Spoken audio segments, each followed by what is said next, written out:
আমরা গিয়েছিলাম পোড়াদহতে চা খেতে। হঠাৎ করে আমাদের প্ল্যান হয়ে যায় যে আমরা পিকনিক করব।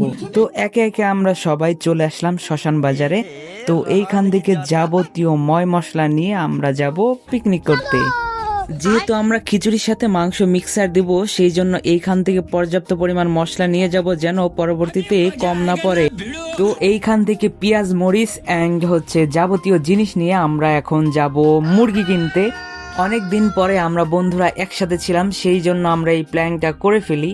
তো এইখান থেকে আমরা চলে আসলাম মুস্তাকদের বাসায়, আর এইখানে কিন্তু সবাই হাতে হাতে কাজ করতেছে, ইভেন আমিও করতেছি আর সবাই করতেছে একসাথে।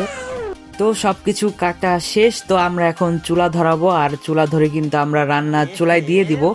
আর এইখানে কিন্তু অনেক ব্যাচেলার আছে, তারা কিন্তু মেসে থাকে, ইভেন তারা কিন্তু অনেক ভালো রান্না করতে পারে। তো তাদের মাধ্যমে আজকে আমরা এই খিচুড়ি আর মুরগি রান্না করব।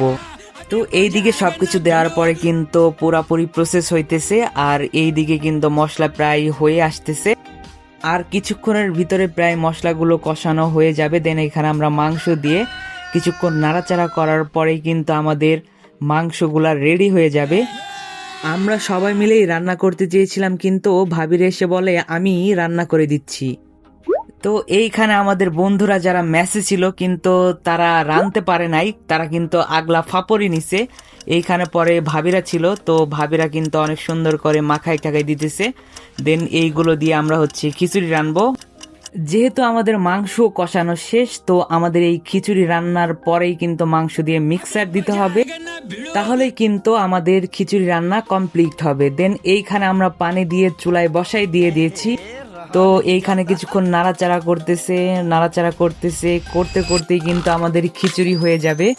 তো ভিডিও বেশি বড় করতেছি না, তো আমাদের রান্না প্রায় কমপ্লিটেড। তো আমরা এখানে প্লেটে নিয়ে নিয়েছি, আর এইখান থেকে কিন্তু সবাই যার যার মতো নিয়ে খাইতেছে। 2 গাবলা কিন্তু খিচুড়ি ছিল, যে যার মতো পারতেছে নিয়ে নিয়ে খাইতেছে। তো আমি এখন খেয়ে রিভিউ দিব। সত্যি গাইস, অনেক সুস্বাদু ছিল এই খিচুড়ি, আর সবাই কিন্তু ভরপুর খাইতেছে। আর আমার এইদিকে এই বন্ধু কিন্তু খাওয়ার পরে বেল মেল সব খুলে ফেলতেছে। খিচুড়ি এতই স্বাদ ছিল যে খেয়ে খেয়ে অবস্থা কাহিল।